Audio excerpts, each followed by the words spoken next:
के नौखंड के राजा हुए, जो बड़े पुत्र हैं भरत जी महाराज। समय आया और ऋषभदेव जी ने अपने बेटों को, भरत जी को राज्याभिषिक्त करके जंगल को चले। भजनानंदी हैं, भगवान का सदैव भजन किया करते हैं और आनंद में रहते हैं। जिस नगर में जाते हैं, जहां लोग देखते हैं कोई बाबा आया, कोई संत आए, तो लोग पहुंच जाते हैं, बोले महाराज हमारा हाल देख दो, बोले हमारा भविष्य देख दो। जब इस प्रकार से कहते हैं तो ऋषभदेव जी महाराज कहते हैं देखो मैं कुछ नहीं जानता, केवल भगवान का भजन करो और भगवान का भजन ही आपके जीवन में परिवर्तन लाए। लेकिन अब जब लोगों ने परेशान करना ही प्रारंभ कर दिया तो कहते हैं अवधूत प्रवृत्ति को धारण कर लिया, स्नान नहीं करते, कुछ नहीं करते, बस केवल भगवान का भजन किया। इस प्रकार से जब उन्होंने देखा कि लोगों ने देखा जब स्नान नहीं करते तो बोले अरे सब ऐसे ही गंदा बाबा है। लोगों ने जाना कम कर दिया और धीरे धीरे समय आया और अपने समय के साथ में अपने शरीर को परमात्मा में विलीन कर लिया। भरत जी महाराज एक बार बैठे हुए थे तो भरत जी के मन में विचार आया, देखो मेरे पिता ने हमको कितनी अच्छी शिक्षा दी, देखो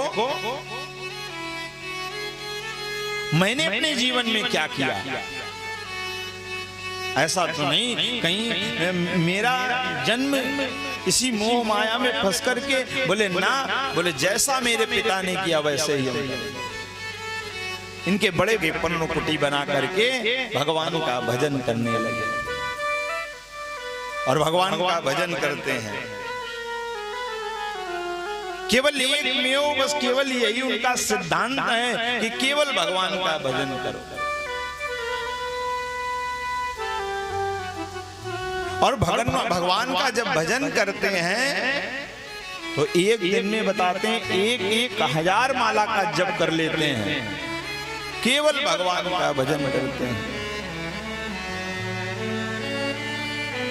केवल भगवान के राम नाम में ही डूबे रहते हैं।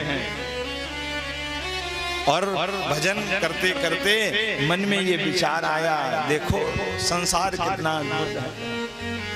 प्रातः काल उठे और गंडकी नदी में स्नान कर रहे थे। एक घटना हुई, देखते क्या है कि एक मृग, एक हिरणी जो कि गर्भवती है वो जल को पी रही है। प्रातः काल का समय और न जाने किसी सिंह ने बड़ी भयंकर गर्जना करी और जब सिंह ने गर्जना करी तो कहते हैं हिरणी जो होती है, मृग जो होता है बड़ा भीरू होता है, बड़ा जल्दी भयभीत हो जाता है। और उस सिंह के भय के कारण उस हिरणी ने उस नदी में छलांग लगा दिया। वो गर्भवती हिरणी थी, एक तो सिंह का भय और नदी का ठंडा जल, भय के कारण कहते हैं उसका गर्भस्राव उसी जल में हो गया और उस हिरणी की तो मृत्यु हो गई। ये दृश्य तो मन में करुणा जगी आई। यही होना चाहिए, दया करनी चाहिए जीवों पर। और जब इस दृश्य को भरत जी महाराज ने देखा तो भरत जी महाराज का हृदय द्रवित हो गया। गए नदी पर तैर करके और उस नन्हे श्रावक को ले आए, कम्बल उठाया, आसन पर बिठा दिया और कहते हैं इतनी सुरक्षा करी, आग जलाया, कहते हैं देखते ही देखते उसका जो प्राण था वो बच गया। नित्य प्रतिदिन देखते हैं धीरे धीरे वो श्रावक था बड़ा होने लगा। कहते हैं भरत जी महाराज ने इसका नाम भी रख दिया कुडक। अब जैसे ही कहते हैं कुडक कहाँ हो, वैसे ही उछल करके आ गया।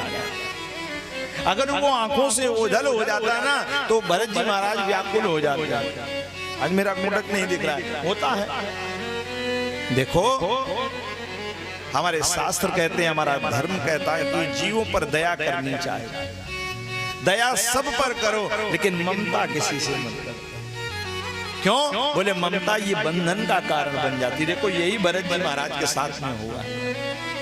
आज भरत जी महाराज को जब वो दिखाई नहीं पड़ता ना तो व्याकुल हो जाते हैं, अरे मेरा कुटक कहाँ गया। और कुटक भी जिस समय महाराज जी माला करने के लिए बैठते वैसे पीछे से आता और ऐसे अपने मुख से ऐसे पीठ को खुजलाता, तुरंत गोद में बिठा लेते, माला रख देते। हाँ, मुझे पिता मानता है ना, गड़बड़ हो रहा। जहां 1,000 माला करते थे, आज 100 माला भी नहीं सुबह से शाम तक होती हैं। आए थे हरि भजन सो ओटने लगे कपास।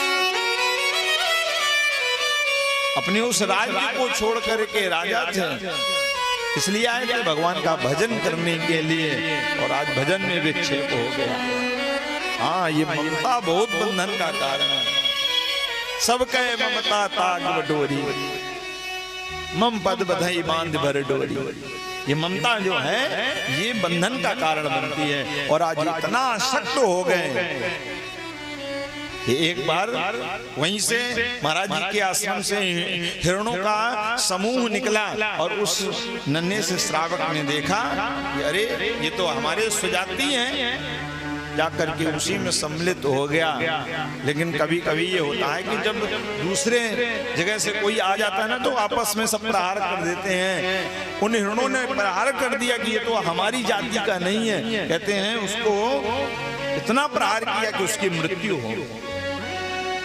और कई दिन तक जब वो इधर उधर देखते रहे, भरत जी महाराज, अरे कुटक कहाँ चला गया, कहते हैं व्याकुल हो। मैंने कहा था ना, अंते मति सागर। उसी हिरण के बच्चे का चिंतन करते रहे, कुटक कुटक करते रहे।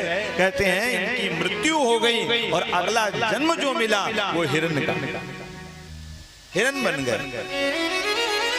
लेकिन उस भजन का ये प्रभाव था कि इन्हें स्मृति बनी रही कि मैं पूर्व जन्म में भरत था। आज उस हिरणों के समूह से दूर रहते हैं और केवल भगवान का भजन किया करते हैं। एक समय आया, जंगल में आग लगी और भरत जी महाराज का प्राणांत उसी हिरण के रूप।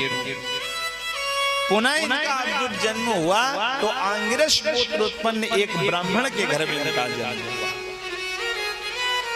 ब्राह्मण परिवार में जन्म हुआ और वे पंडित जी भी बहुत विद्वान थे। उन्होंने अपने बेटे की कुंडली देखी, और भी उनके बेटा बेटी थे, परिवार था। और उन्होंने जब देखा तो उन्होंने देखा कि मैं इसकी कुंडली को देखता हूं तो मुझे लगता है कि ये परम विद्वान होगा, ये कोई विद्वान व्यक्ति होगा। लेकिन भरत जी महाराज